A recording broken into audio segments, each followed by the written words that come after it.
नमस्कार दोस्तों, स्वागत है आप सभी का। तो बात करेंगे 69,000 शिक्षक भर्ती में फिफ्थ काउंसलिंग को लेकर और साथ ही साथ 23,000 पदों पर समायोजन और आरक्षण मुद्दे की मांग जो अभ्यर्थियों के द्वारा लगातार की जा रही है। ओबीसी और एससी की 27% और 21% को लेकर उनकी जो मांग है, और साथ ही साथ जो लिस्ट जारी हुई है 6,800 पदों पर, उसकी ज़िलेवार सूची और काउंसलिंग शेड्यूल कब तक जारी हो सकता है।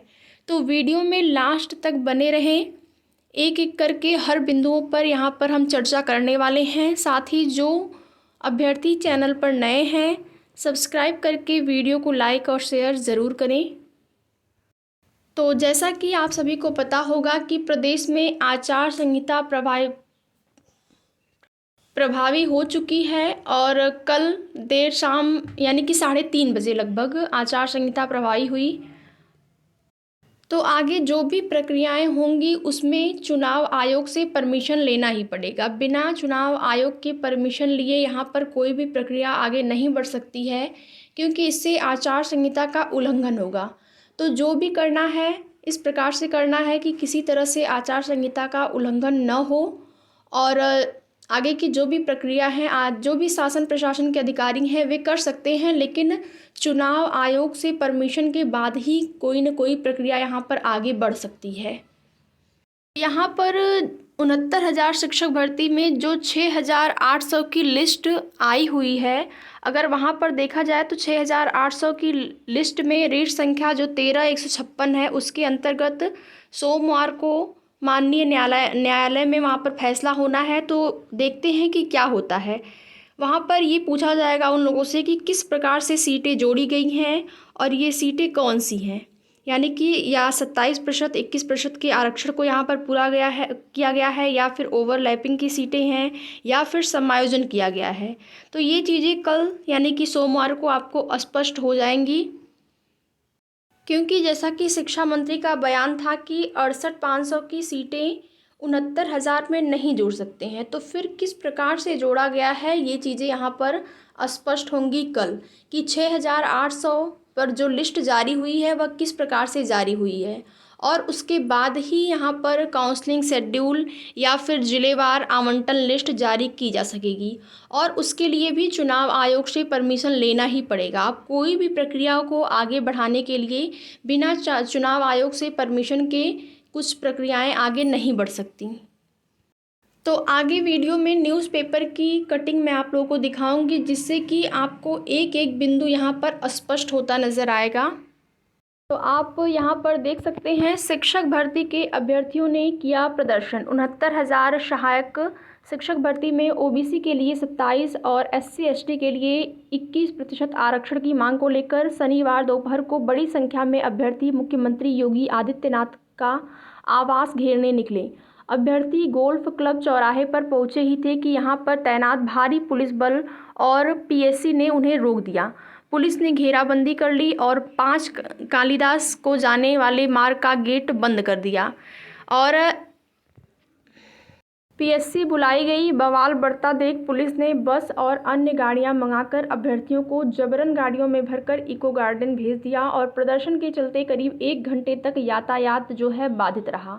और उधर 68,500 भर्ती में से बचे हुए 26,000 पद भरने को लेकर बड़ी संख्या में शिक्षक भर्ती के अभ्यर्थी शनिवार को विधान भवन का घेराव करने निकले और अभ्यर्थी नारेबाजी कर रहे थे। इस पर पुलिस ने उनकी घेराबंदी कर ली और रॉयल होटल चौराहे पर बैरिकेडिंग कर दी गई। अभ्यर्थियों के विरोध पर पुलिस ने बस और अन्य गाड़ियों से उन्हें इको गार्डन भेज दिया। तो अब किसी भी प्रकार का आप प्रदर्शन नहीं कर सकते हैं, और जो भी आपको बात रखनी है शासन प्रशासन की तरफ, उसको आप बड़े ही सावधानी से, आचार संहिता प्रभावी हो चुकी है तो उस हिसाब से, कि बिना चुनाव आयोग से परमिशन लिए अब किसी भी प्रक्रिया को आगे नहीं बढ़ाया जा सकता है। यहाँ पर एक और कटिंग है पेपर की। आरक्षण की मांग को लेकर शिक्षक भर्ती के अभ्यर्थियों ने किया प्रदर्शन। तो ये कल यानी कि शनिवार को ये सब जो भी हुआ है प्रदर्शन वो हुआ है, लेकिन अब आचार संहिता लगने के बाद कोई भी किसी भी प्रकार का प्रदर्शन या संघर्ष जो भी अभ्यर्थियों के द्वारा किया जा रहा था, अब कोई कुछ भी किया नहीं जा सकता है। तो अभ्यर्थी जो हैं धीरे धीरे अपने घरों को लौट रहे हैं, क्योंकि उनको पता है कि आचार संहिता प्रभावी हो चुकी है, तो अब किसी भी प्रकार का प्रदर्शन करना उचित नहीं है। और साथ ही साथ आरक्षण की मांग को लेकर एक लिस्ट जारी भी हुई 6,800 की, तो उस पर कुछ भी स्पष्ट नहीं हो सका है। जिला आवंटन लिस्ट कब आएगी या फिर काउंसलिंग शेड्यूल कब जारी होगा, ये चीज़ें कुछ भी स्पष्ट नहीं हो सकी हैं। तो अभ्यर्थी जो हैं खासे परेशान हैं, और परेशान होना बनता भी है, क्योंकि जब लिस्ट जारी की गई तो उसके बाद जिला आवंटन लिस्ट भी आ सकती थी, काउंसलिंग शेड्यूल भी आ सकता था, लेकिन ये भर्ती भी यहाँ पर फंसी हुई नज़र आ रही है। तो यहाँ पर न्यूज़पेपर की एक कटिंग है, आप स्वयं यहाँ पर देख सकते हैं। आचार संहिता में फंस गई शिक्षक भर्ती,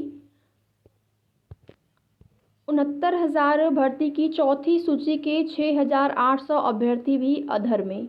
69,000 सहायक अध्यापक भर्ती के चौथे चरण में चयनित आरक्षित और विशेष आरक्षित वर्ग के 6,800 अभ्यर्थी की जो भर्ती है वो भी फंस गई है।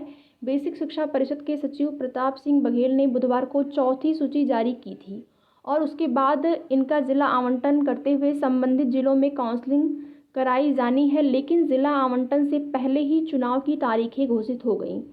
तो जब चुनाव की तारीख घोषित हो गई है, आचार संहिता प्रभावी हो चुका है, तो अब इनको जो भी अधिकारी हैं, शासन प्रशासन के अधिकारी हैं, वे आगे की प्रक्रिया शुरू कर सकते हैं, लेकिन चुनाव आयोग से परमिशन लेने के बाद।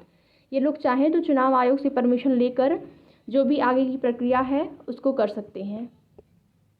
जो कुछ भी है शासन प्रशासन के अधिकारियों के ऊपर भी डिपेंड करता है कि वे आगे क्या करते हैं, किस तरह से इस भर्तियों को सुलझाते हैं, या फिर भर्ती जो है फंसी रहती है, चुनाव बाद ही कुछ होगा।